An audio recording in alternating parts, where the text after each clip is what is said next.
François, bon, Balzac roman, on est en train d'installer toutes les... En gros, là où on pose le pied par terre, on a commencé Illusion perdue, on va continuer. Il y a un dossier que je voulais tout de suite ouvrir. Quand on pense Balzac, on pense évidemment la suite de ses adresses. La suite de ses adresses parisiennes ou la suite de ses voyages, c'est aussi une histoire de l'œuvre.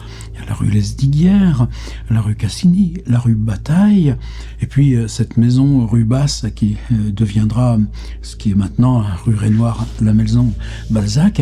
Et puis il y a les Jardins. Alors quand on vous dit comme ça, les Jardins, alors vous avez Paris, Porte de Sèvres, on traverse la Seine, la ville de Sèvres, voilà, oui, je m'en souviens, parce que c'est là qu'il y avait les usines Renault-Billancourt. Et puis, au-dessus, il y a le domaine de Saint-Cloud, et puis la route qui s'en va à Versailles. Et là, c'est une commune qui s'appelle toujours Ville d'Avray. On est à la bordure de ce grand parc de Saint-Cloud. Et première chose, c'est que le parc de Saint-Cloud, pour ceux qui lisent Saint-Simon, c'est là où était la résidence officielle du dauphin, donc le fils de Louis XIV. Eh bien, déjà, pourquoi Balzac s'installe là, sur le bord sud du domaine de Saint-Cloud? C'est à cause justement de ce qu'en dit Saint-Simon. C'est quasiment la seule piste, non, il y a quelques allusions par-ci par-là, mais de l'importance de Saint-Simon pour Balzac, comme ça l'a été pour Chateaubriand, et pour nous tous. Saint-Simon, c'est le fitness de nous, auteurs, c'est notre domaine réservé. Tant qu'on a Saint-Simon... C'est quoi Saint-Simon? Qu'est-ce qu'il a laissé à Balzac ou à Chateaubriand? Il a laissé que vous attrapez les personnages, d'abord parce que au moment où ils meurent chez Saint-Simon, donc ils s'en vont comme en marche arrière, et vous les voyez là, en 3 dimensions, bouger sur la page. Et ça, Rabelais, Saint-Simon, mais ensuite t'as Balzac, t'as Chateaubriand, et t'as Proust, qui se sert aussi à Tire-Larigot de Saint-Simon. Donc Balzac en plus rêve d'une spéculation, acheter un grand terrain qui va pouvoir lotir, c'est revendre en parts séparées, et justement parce que ce sera là sur la voie de chemin de fer de Paris à Versailles, ça ne peut que prendre une valeur énorme. Et c'est pas du rêve, c'est ce qui va se passer. Mais ça va pas se passer pour lui. Donc il achète cette espèce de terrain en pente. Il y a un gros noyer, on va en parler avec la visite de Victor Hugo. Un terrain très en pente. Et puis là, il va faire construire, alors il y a une vieille baraque, il va faire construire une sorte de pavillon. On va le visiter avec Léon Gozlan, dont je vais vous parler tout de suite. Et il va rester là de 1837 à 1840. Et 1840, il a mangé un tel pognon dans cette baraque qu'il n'en peut plus, et que c'est là qu'il revient sur Passy, et cette maison-là, ce qu'on appelle à l'époque la rue Basse. N'empêche que les Jardins, 1837-1840, ce sera la grande époque de Balzac. C'est là où il écrit Les Illusions perdues, justement. C'est pour ça que moi je prends tout ça ensemble. Alors, ensuite, de 1840 à 1878, il y a un propriétaire, là, on peut retrouver le nom facilement. Et qui va racheter ça? Léon Gambetta. Ouais, le Gambetta. Et si vous regardez aujourd'hui le plan de la ville d'Avray, eh bien, la maison des Jardins, elle est toujours là, mais avenue Léon Gambetta. Et il y a la rue perpendiculaire qui arrive au carrefour, qu'elle on a appelée rue Honoré de Balzac. Et Gambetta, ça a été tué d'un coup de pistolet, il avait 44 ans. Mais c'est lui qui a, disons, reconstruit toute sa maison. Il a fait démolir le pavillon de Balzac. Donc, ça se visite toujours à Ville d'Avray, le domaine des Jardins. Mais ça se visite en tant que musée Gambetta, et non plus en tant que musée Balzac. Et c'est pour ça que nous, il faut y aller. Alors, on va y aller avec un gars qui a 4 ans de moins que Balzac, Léon Gozlan. qui laisse une œuvre aussi, comme ça, comme tous ces gars du 19e siècle, La Nuit, du Père Lachaise, mais une petite fibre d'estime pour ce gars. Et ce gars, alors est-ce qu'il est secrétaire de Balzac? Pas vraiment, il n'y aura jamais de secrétaire en titre, mais comme Dumas, etc. C'est des ateliers. Et Gozlan va surtout travailler avec Balzac au théâtre. C'est la pièce Vautrin. Alors évidemment, pour Balzac, ça va être échec sur échec, le théâtre. Voilà ce que j'ai trouvé sur le web pour Il aura jamais de secrétaire en titre, mais comme Dumas, etc., c'est des ateliers. Non mais... Et Roland, vous travaillez avec... Non mais... tu vois, okay. Je prépare l'iPad voilà pour lire le texte. Sur le web pour non. Et il me répond comme si là j'attendais une réponse. Mais ça va, ouais. Oh! C'est un monde fou. Reprenons. Ce Léon Gozlan, pendant ces 3 ans des Jardies, va être quasi tous les jours avec Balzac, parce que Balzac, c'est la locomotive qui les entraîne. Pour le roman, il se débrouille, mais pour le théâtre, il y a besoin, là, que ce soit collectif. Et 1856, on est 6 ans après la mort de Balzac, Gozlan est le premier à proposer. Alors c'est un gros livre, fait plus de 300 pages, qui s'intitule Balzac en pantoufles. Des variantes, Balzac intime, Balzac chez lui. Mais le titre original, c'est Balzac en pantoufles. Alors dans ce Balzac en pantoufles, on va attaquer là vers le chapitre 2, 3, 4, ce chapitre très court, où c'est justement, c'était quoi la vie au Jardies? Et il y a plein de surprises. Alors est-ce que c'est folklorique? Est-ce que c'est de l'anecdote? Non, parce que tu vois quand même Balzac qui écrit. Alors évidemment, toujours faire attention, là,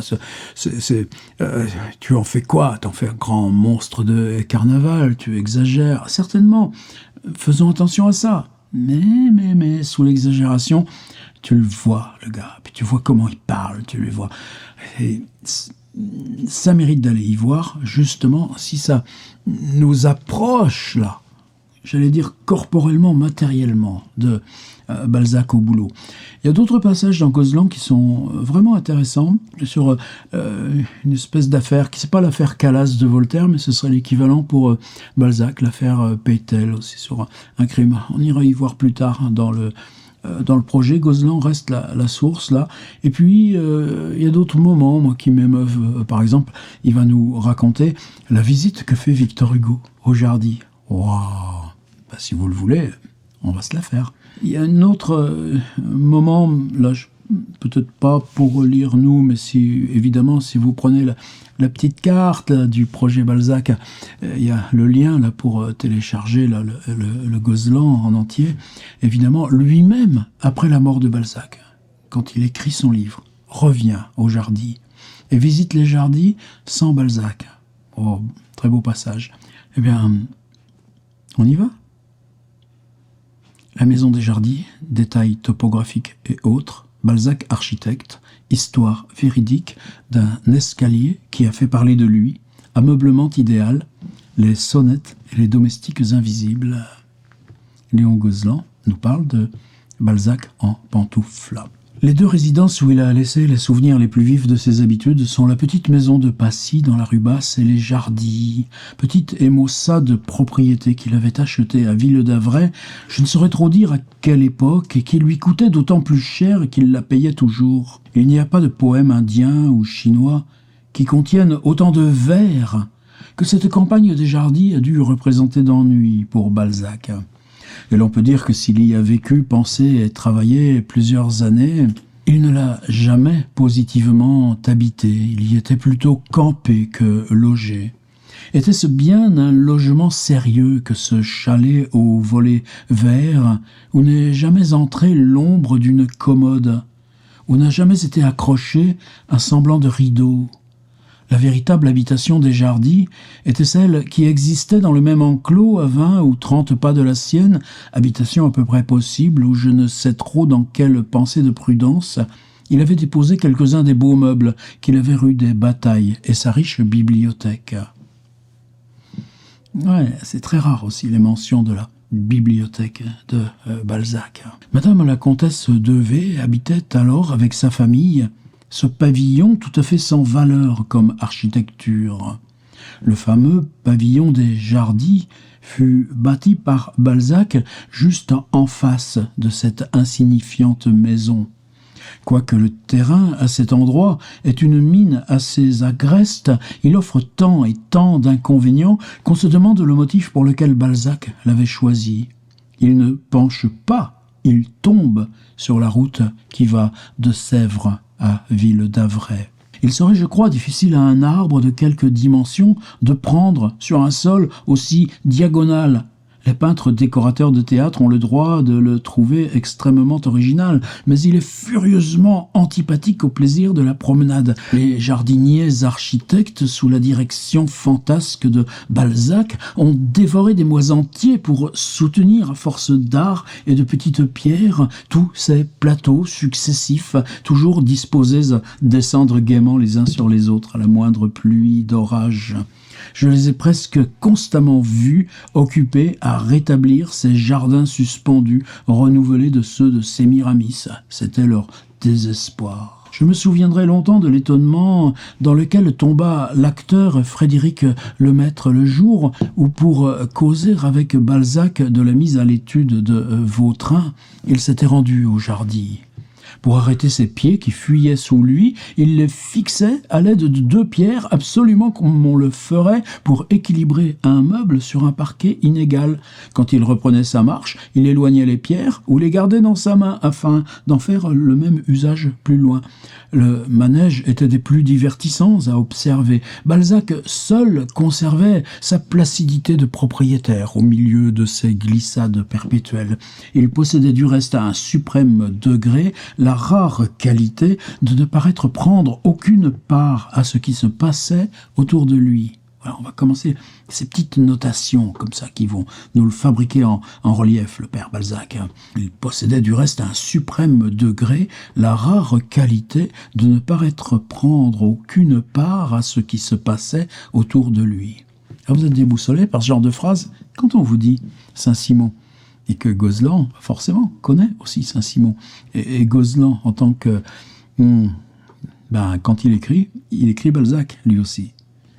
Il eut déconcerté un coup de tonnerre. On le devine sans peine, un terrain aussi difficile à fertiliser à cause de ses inquiétudes ne devait pas offrir un luxe d'ombre au front des promeneurs. Il n'offrait aucune ombre. Peut-être a-t-il, depuis cette époque assez éloignée, gagné en consistance et en végétation, mais alors, grand Dieu, je ne voyais guère à lui comparer que le versant du pic de Ténéréf. Pourtant, un seul arbre, nous devons le dire, un arbre acrobate, un noyer d'assez belle venue, était parvenu à prendre pied sur cette pente périlleuse. Sur un plateau de quelques mètres, il avait assis sa domination isolée. Si nous en parlons un peu plus tard, c'est qu'il n'avait pas toujours appartenu à Balzac. Justement, on y reviendra en détail avec la visite de Victor Hugo. La commune de Sèvres, par un étrange partage de terrain, l'avait distrait à son profit de la totalité des Jardis. Enfin, Balzac possédait les Jardis, Sèvres, le Noyer. Quelques lignes des mémoires de Saint-Simon décidèrent Balzac en quête d'une localité rurale en faveur des Jardis. Dans le temps où Louis XIV habitait Versailles, les courtisans plantèrent à l'envi leurs tentes autour de Saint-Cloud, de Meudon, de Lucienne, de Sèvres, de Ville-d'Avray et 1000 autres communes voisines ou à peu près voisines de Versailles. Les Jardis sortirent alors de leurs boues jaunes et perpendiculaires, puis les mauvais jours de la monarchie vinrent et les Jardis disparurent. Balzac voulut restaurer un morceau de ce passé, peut-être imaginaire du moins quant à la topographie, car était-ce bien là qu'étaient les Jardis ? J'ai entendu retentir bien des doutes à cet égard. Sèvres et Ville-d'Avray ont toujours dénié à Balzac les Jardis. Il ne disait jamais que les vignes de Monsieur Balzac. Quoi qu'il en soit, Balzac avait à peine fait construire les murs extérieurs et posé la porte pleine à double battant vert qu'il faisait graver en lettres d'or dans une plaque de marbre noir placée sous la sonnette les Jardis. Nous, on a beaucoup ça aussi en Touraine. T'as des tout petits pavillons, là, des maisons préconstruites sur le même modèle. Ouais, mais autour, t'as un super grillage, qui fait tout le tour. Et puis tu as un portail avec des télécommandes. T'as l'impression que le portail vaut plus cher que la bagnole qui est dedans. Tout ça. La porte était posée et roulait sur ses gonds bien avant que s'élevât la maison même dont elle défendait l'entrée. La construction de cette maison a longtemps défrayé l'esprit caustique des Parisiens, toujours à l'affût des faiblesses d'un homme supérieur.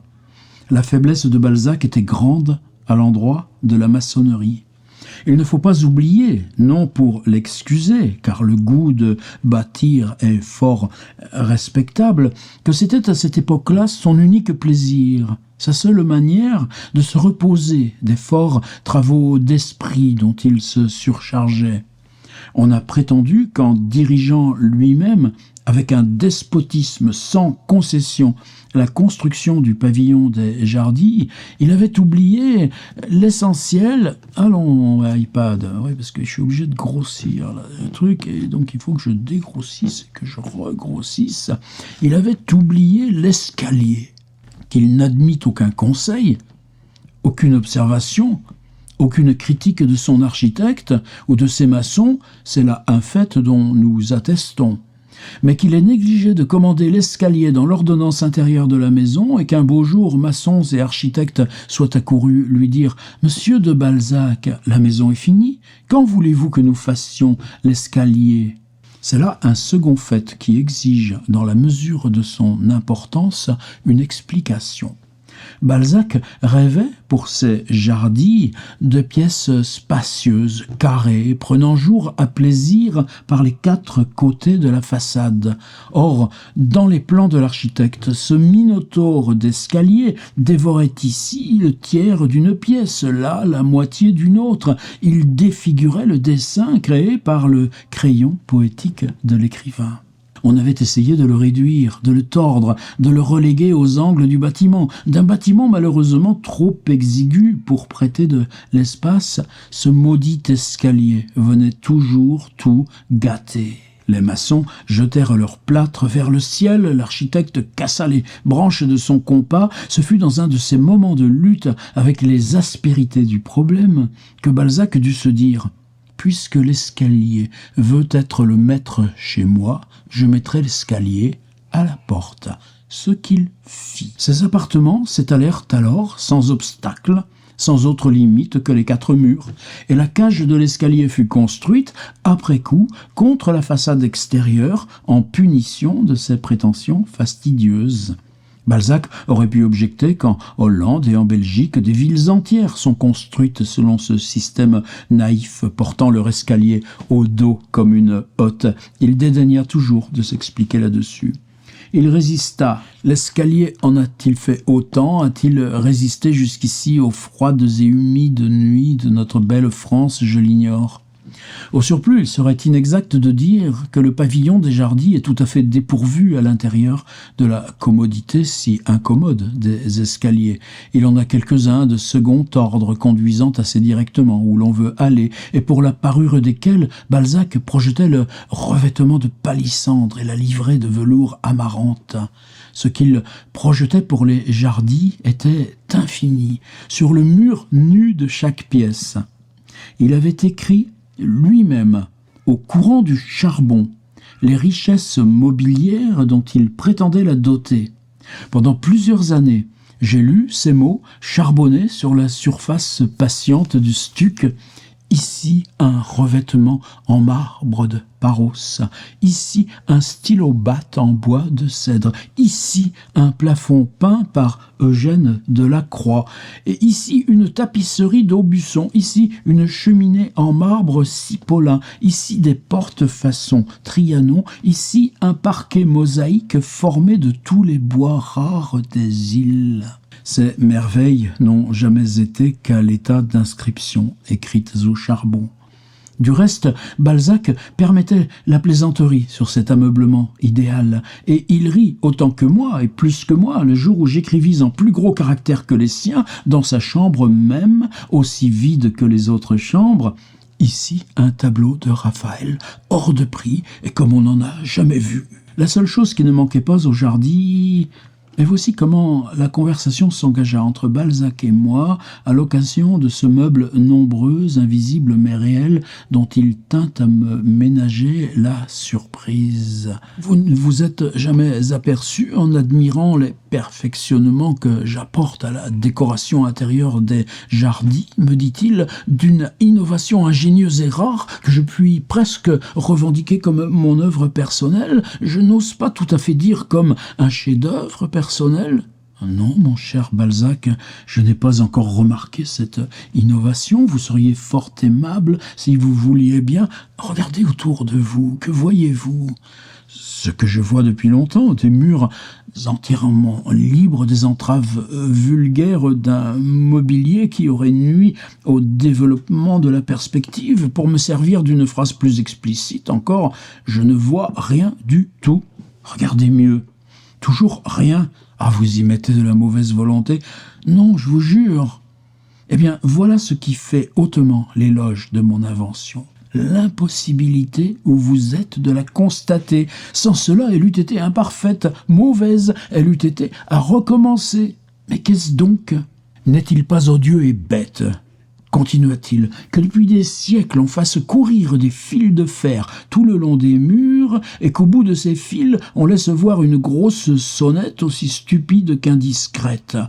Examinez, étudiez la sonnette que j'ai créée pour les gens du monde qui n'aiment pas à être secoués par le bruit désagréable du son cru du fer, pour les gens d'études, pour les gens réfléchis. On ne la voit pas du tout. Cherchez. Elle se cache dans le mur au point de ne laisser paraître aucune saillie, aucune indication. Désormais, on ne verra pas plus sonner un homme qu'on ne le voit penser. Déjà, M. Scribe a adopté ce genre de sonnette dont il paraît enchanté. Chaque pièce des Jardy en possède une, pareille. Venez voir si je mens. Je suivis Balzac qui en effet me montra avec orgueil dans chaque pièce un modèle de sonnette de son invention, et lui et moi nous nous livrâmes, lui par amour-propre d'auteur, moi par faiblesse de courtisan, au plaisir assez primitif d'agiter toutes les sonnettes. Il fallait voir sa joie de sonneur à ce carillon qui proclamait son triomphe et lui donnait pour écho toutes les solitudes du pavillon. Ainsi, au Jardy, les sonnettes abondaient. Mais on avait beau les agiter, peu de domestiques accouraient au bruit. Balzac à table, son pantagruélisme végétal, la vertu de son vin, ses convives, du café comme on en voit peu et du thé comme on n'en voit pas, la dose des borgnes et la dose des aveugles, Balzac au travail. Léon Gozlan donne toujours le programme de ce qu'il écrit dans chaque chapitre. C'est une bonne habitude. C'est dans l'une de ces pièces basses au rez-de-chaussée que Balzac avait l'habitude de dîner et qu'il nous recevait à sa table, toujours servi à 6 heures, mais à 6 heures pour ses amis, car pour lui, il venait quelquefois au dessert. Souvent, il ne venait pas du tout. Ces constantes irrégularités dans sa manière de vivre dérangeaient continuellement son estomac. S'il mangeait peu de viande, en revanche, il consommait des fruits en quantité. Ceux qu'on voyait sur sa table étonnaient par la beauté de leur choix, leur saveur. Ses lèvres palpitaient, ses yeux s'allumaient de bonheur, ses mains frémissaient de joie à la vue d'une pyramide de poires ou de belles pêches. Il n'en restait pas une pour aller raconter la défaite des autres. Il dévorait tout. Il était superbe de pantagruélisme végétal, sa cravate ôtée, sa chemise ouverte, son couteau à fruits à la main, riant, buvant, tranchant dans la pulpe d'une poire de doyenné. Je voudrais ajouter, et causant, mais Balzac causait peu à table. Il laissait causer, riait, de loin en loin, en silence, à la manière sauvage de bas de cuir, ou bien il éclatait comme une bombe si le mot lui plaisait. Il le lui fallait bien salé, il ne l'était jamais trop, alors sa poitrine s'enflait, ses épaules dansaient sous son menton réjoui. Le franc tourangeau remontait à la surface. Nous croyions voir Rabelais à la manse de l'abbaye de Thélème. Toi, c'est jamais exempt de clichés, ce genre de texte quand même. Il se fondait de bonheur surtout à l'explosion d'un calembour bien niais. Relisez l'illustre Gaudissart, bien stupide, inspiré par ses vins qui étaient pourtant délicieux. On buvait beaucoup à sa table, souvent beaucoup trop. Sans jeter la bouteille à la tête de personne, je suis forcé de dire que j'ai plus d'une fois laissé des présidents de cour royale infiniment au-dessous du niveau de la nappe. Je me souviendrai toujours d'un Russe célèbre qui de minuit à 2 heures du matin pleura à chaudes larmes sur le triste sort d'un de ses amis condamné pour le reste de ses jours à vivre à Tobolsk, au fond de la Sibérie. Il nous attendrit si profondément sur cet excellent ami que nous nous mîmes tous à pleurer sans savoir pourquoi. Il travaillait aux mines, et plus nous buvions, plus cet infortuné descendait dans les entrailles de la terre. À 2 heures du matin, il était plongé si avant dans le bitume, le soufre, le mercure et le platine que nous cessâmes de nous occuper de lui. Quelques jours après, Balzac nous apprit que son scélérat de Russe n'avait jamais eu d'amis à Tobolsk. Il le lui avait avoué lui-même. Nous avions été dupes du vin du Rhin et un peu ses complices. Du reste, j'ai vu passer autour de cette table des célébrités dans tous les genres, les plus brillantes et les plus sombres, Malaga, Sérafita, Vautrin. Parmi les phénomènes intellectuels qui se succédaient au bord de la nappe des Jardis, je n'oublierai pas Madame de Beaucarmé, la femme qui sait tout, parle admirablement sur tout. Elle ravissait Balzac par son érudition de fée.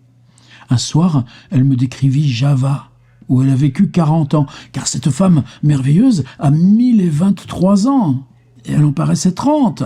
Elle me décrivit Java, ses monuments, ses monstres, ses splendeurs, ses effroyables maladies, avec une science, un feu d'expression, des couleurs si nettes et si éclatantes que cette soirée fut, pour moi, une des plus curieuses et des plus mémorables. Après le dîner, nous allions ordinairement prendre le café sur la terrasse. Le café de Balzac méritait de rester proverbial. Je ne crois pas que celui de Voltaire eût osé lui disputer la palme. Quelle couleur, quel arôme! Il le faisait lui-même, ou du moins présidait-il toujours à la décoction savante, subtile, divine, qui était à lui comme son génie. Ce café se composait de 3 sortes de grains, Bourbon, Martinique et Moka. Le Bourbon, il l'achetait rue du Mont-Blanc, chaussée d'Antin.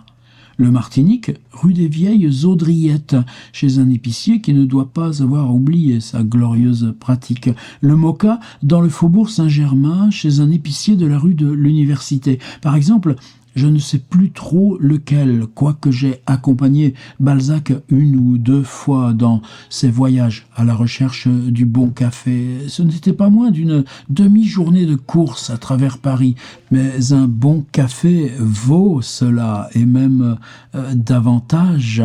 Le café de Balzac était donc, selon moi, la meilleure et la plus exquise des choses, après son thé, toutefois. Ce thé, fin comme du tabac de Lataquié, jaune comme l'or vénitien, répondait sans doute aux éloges dont Balzac le parfumait avant de vous permettre d'y goûter. Mais véritablement, il fallait subir une espèce d'initiation pour jouir de ce droit de dégustation. Jamais il n'en donnait aux profanes. Et nous-mêmes n'en buvions pas tous les jours, au fait carillonner seulement. Il le sortait de la boîte Kamtchatkadal, où il était renfermé comme une relique, et il le dégageait lentement de l'enveloppe de papier et de soie, couverte de caractères hiéroglyphiques. Alors Balzac recommençait toujours avec un nouveau plaisir pour lui et pour nous l'histoire de ce fameux thé d'or. Le soleil ne le mûrissait que pour l'empereur de Chine, disait-il. Des mandarins de première classe s'était chargée, comme par un privilège de naissance, de l'arroser et de le soigner sur sa tige. C'étaient des jeunes filles vierges qui le cueillaient avant le lever du soleil et le portaient en chantant au pied de l'empereur. La Chine ne produisait de thé enchanté que dans une seule de ses provinces, et cette province sacrée n'en fournissait que quelques livres destinés à sa majesté impériale et au fils aîné de son auguste maison. Par grâce spéciale, l'empereur de Chine, dans ses jours de largesse, en envoyait par les caravanes quelques poignées à l'empereur de Russie. C'était par le ministre de l'autocrate que Balzac, de ministre en ambassadeur, tenait celui dont il nous favorisait à son tour. Le dernier envoi, celui d'où procédait le thé jaune d'or donné à Balzac par M. Humboldt, avait failli rester en route. Il était arrosé de sang humain. Des Kirghizes, des Tartares Nogaïs avaient attaqué la caravane russe à son retour. Ce n'est qu'après un combat très long et très meurtrier qu'elle était parvenue à Moscou. Sa destination, c'était, comme on le voit, une espèce de thé des Argonautes. L'histoire de l'expédition, que nous abrégeons beaucoup, ne finissait pas absolument là. Celle de ses étonnantes propriétés y faisait suite, trop étonnante. Si l'on prend 3 fois de ce thé d'or, prétendait Balzac, on devient borgne. 6 fois, on devient aveugle. Il faut se consulter. Aussi, lorsque Laurent Jean se disposait à boire une tasse de ce thé digne de figurer dans les endroits les plus bleus des 1001 nuits, il disait « Je risque un œil, versé ». C'est important. Bien rarement, Balzac passait-il la soirée avec les amis qui l'invitaient. Cela n'arrivait jamais quand le travail le pressait beaucoup. Immédiatement après le dessert, il nous disait adieu et allait se mettre au lit. Plus d'une fois, l'été, à 7 heures, au milieu des plus douces splendeurs de la soirée, je l'ai vu nous quitter et remonter soucieusement au jardin afin d'aller goûter par force, par violence, un sommeil imposé, malsain, afin de pouvoir se lever à minuit et de travailler jusqu'au lendemain. C'était là sa vie. Vie de galérien, atroce, contre nature, effort meurtrier. Et pourtant, sans ces efforts, je ne crois pas qu'il soit possible à l'écrivain de creuser un profond sillon au flanc de cette dure montagne, au pied de laquelle est aussi sa tombe. Personne au monde n'a peut-être vécu autant dans la nuit que Balzac. Ce grand silence de la vie et de la nature lui rendait le calme nécessaire à la création de ces belles œuvres. Ce vaisseau de haut bord veut la grande mer et les profondeurs incommensurables. C'est en allant par les bois solitaires de Ville-d'Avray et ceux de Versailles qu'il pensait et se recueillait.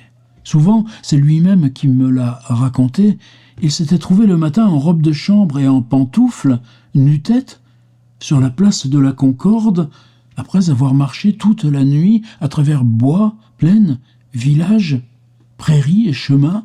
Il grimpait alors sur l'impériale des voitures de Versailles et rentrait à Ville-d'Avray par Sèvres, n'ayant oublié que de payer le conducteur, par la raison fort simple qu'il était sorti des jardins sans un sou dans sa poche. Le contretemps n'étonnait personne. Tous les conducteurs connaissaient Balzac, et lui, de Balzac, avait entre autres habitudes originales, celle de n'avoir jamais d'argent sur lui. Il est vrai qu'il ne portait jamais de montre non plus. Chapitre 4. La bague du prophète. Comment elle était venue au doigt de Balzac, ce qu'en offrait le grand Mogol, ce qu'en donnait Laurent Jean, le mur des jardins, son mauvais penchant, ses écarts et sa ruine. Ce fut aussi par une nuit d'hiver qu'il fut saisi de la plus étrange idée qu'il ait jamais eue. Il part des jardins à minuit et se rend, je ne sais trop comment, rue de Navarin à Paris, chez son ami Laurent Jean. Il était 2 heures du matin environ quand il sonne à la porte de Laurent Jean, qui, peu préparé à la surprise, dormait profondément. Balzac sonne à bras raccourcis. Il réveille tous les locataires. Il finit même par réveiller le concierge, indigné comme tous les concierges d'être troublé au milieu des songes les plus doux. Que voulez-vous? Qui est là? Que demandez-vous? Qui êtes-vous? C'est à travers cette pluie battante de questions et de malédictions vomies par le concierge que Balzac arrive jusqu'à la chambre assoupie de son ami.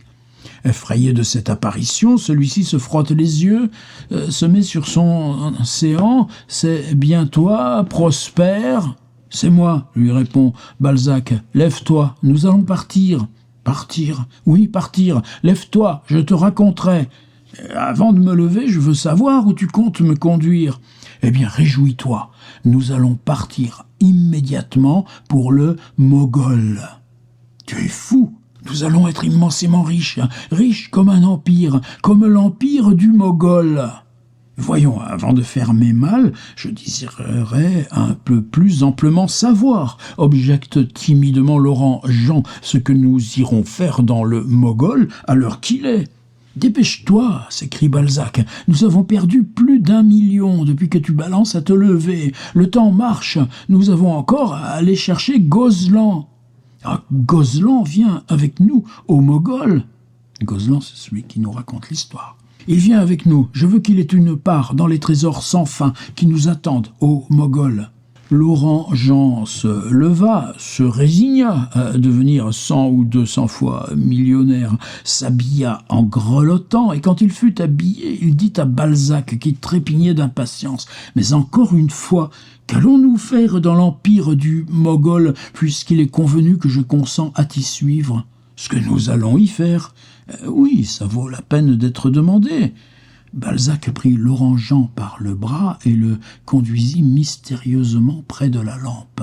« Regarde cette bague. »« Eh bien, je la vois. Ça vaut 4 sous. Tais-toi, regarde mieux. »« Ah, ça en vaut 6. N'en parlons plus. »« Apprends, poursuivit Balzac, que cette bague m'a été donnée à Vienne par le fameux historien M. de Hammer, à mon dernier voyage en Allemagne. Ensuite, M. de Hammer a souri en me disant « Un jour, vous connaîtrez l'importance du petit cadeau que je vous fais. » Je portais cette bague sans penser à ces paroles. Je ne croyais avoir qu'une pierre verte comme il y en a tant. Eh bien, d'abord, il y a des caractères arabes gravés sur cette pierre. Ces caractères, mais n'anticipons pas sur le grandiose de la surprise qui m'attendait hier et que j'accours te faire partager pour que nous partagions ensuite les trésors. Hier donc, à la soirée de l'ambassadeur de Naples, j'ai eu la pensée de m'informer auprès de l'ambassadeur de la porte ottomane de la signification de ces caractères incrustés. Je montre la bague. L'ambassadeur turc y a à peine jeté les yeux qu'il pousse un cri dont toute la réunion s'est émue. « Vous avez une bague, me dit-il, en s'inclinant jusqu'à terre, qui vient du prophète. Elle a été portée par le prophète. C'est le nom du prophète. Elle fut volée par les Anglais au Grand Mogol il y a environ 100 ans, puis vendue à un prince d'Allemagne. Je l'interrompis aussitôt. C'est à Vienne qu'elle m'a été donnée par M. de Hammer. Allez tout de suite, dit l'ambassadeur, dans l'empire du Grand Mogol, qui a offert des tonnes d'or et de diamants à celui qui lui rapporterait la bague du prophète. Et vous reviendrez avec les tonnes.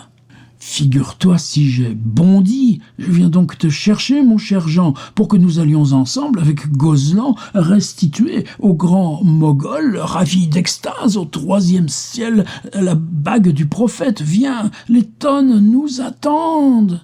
C'est pour cela que tu m'as dérangé au milieu de la nuit, répondit Jean. Trouverais-tu la somme assez peu forte, répondit à son tour Balzac, qui ne comprenait pas l'indifférence de son ami devant la perspective féerique ouverte devant leurs yeux par la magique intervention de cette bague. « Je persiste dans l'offre première que je t'ai faite, dit Jean en se déshabillant. En veux-tu 4 sous de ta bague du prophète ?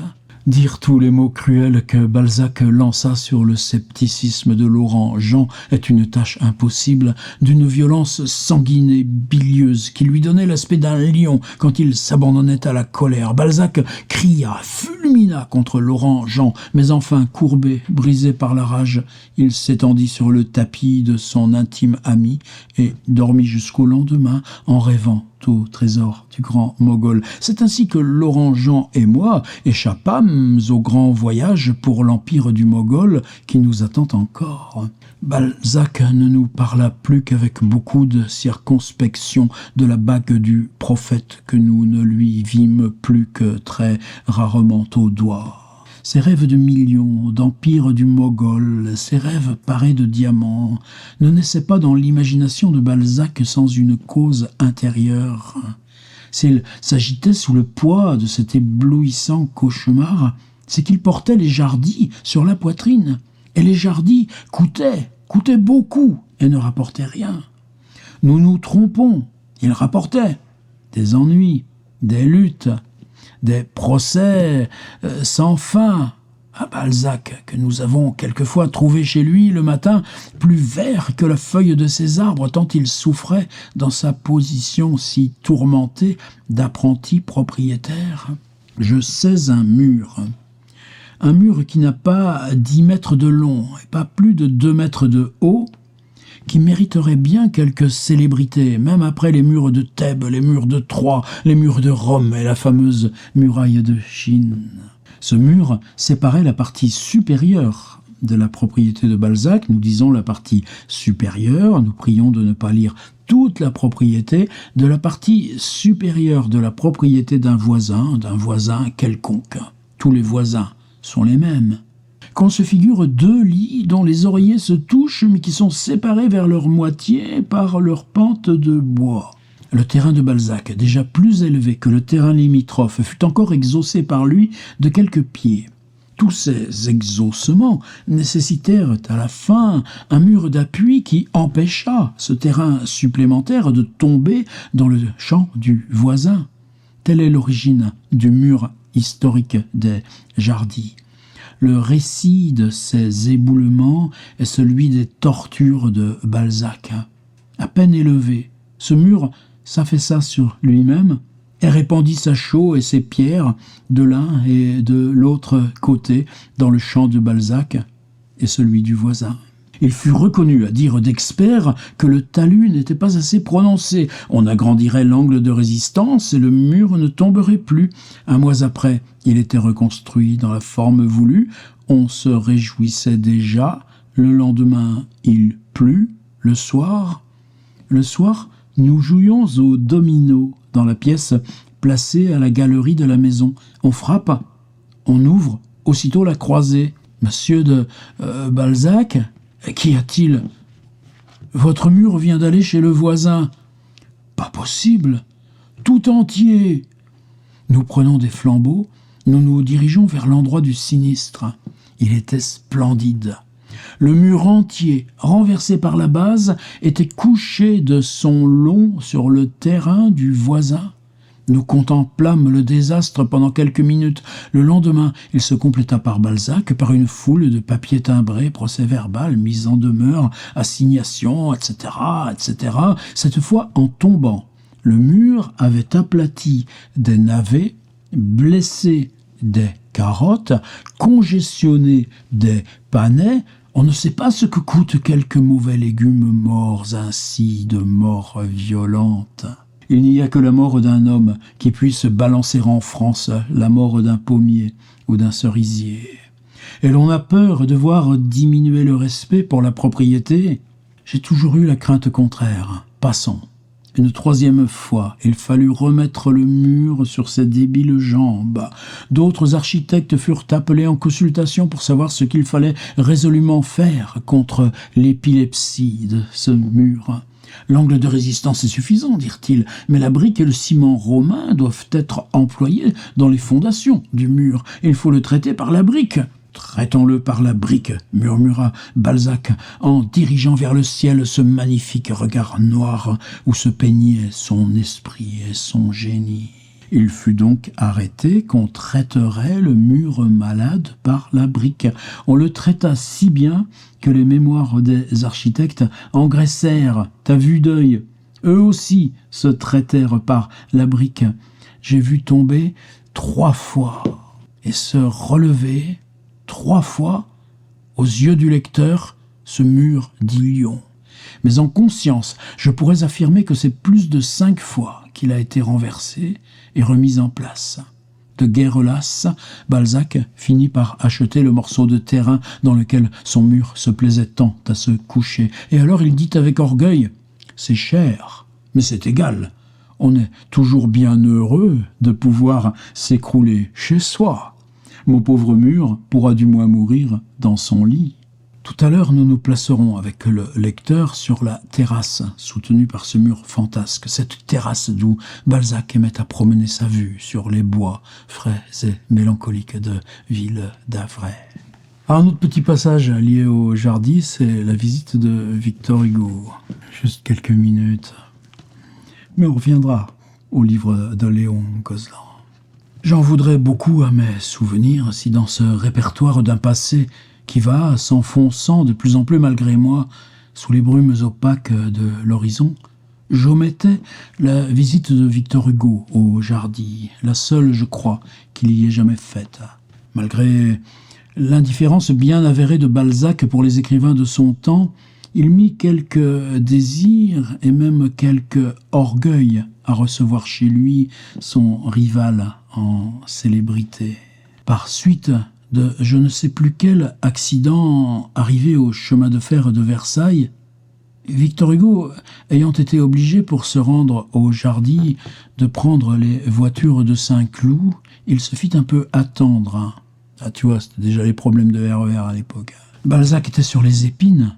Son inquiétude ne lui permettait pas de demeurer un instant en place. À plusieurs reprises, il envoya voir si personne n'apparaissait par la petite ruelle.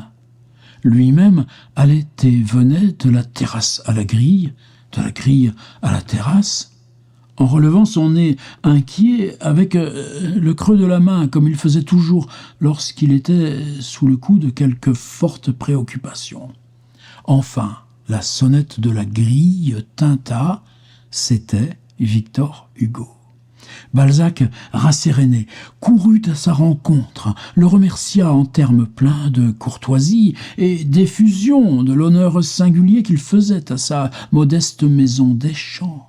Il y eut encore, de part et d'autre, de cordiales pressions de main. Cette familiarité eut sa grandeur. L'imagination fera bien pourtant, et je lui conseille ici de se tenir sur ses gardes, si elle reproduit un jour, d'après nous, témoins assurément très fidèles, la rencontre de ces très illustres renommés sous les clairs ombrages des Jardy. Elle ne donnera pas à l'entrevue des deux souverains un trop grand prestige de costume. Balzac était pittoresquement en lambeaux. Son pantalon sans bretelles fuyait son ample gilet à la financière. Ses souliers avachis fuyaient son pantalon. Le nœud de sa cravate dardait ses pointes près de son oreille. Sa barbe avait 4 jours de haute végétation. Quant à Victor Hugo, il portait un chapeau gris d'une nuance assez douteuse, un habit bleu fané à boutons d'or, couleur et forme de casserole, une cravate noire éraillée, le tout illustré par des lunettes vertes à réjouir un premier clerc d'huissier rural, ennemi de la réverbération solaire. Et vous l'aviez déjà vu, Victor Hugo, en lunettes de soleil, lunettes vertes. Merci Gozlan. Tandis qu'on hâtait le déjeuner, Balzac proposa à son hôte un tour de promenade dans les méandres de la propriété.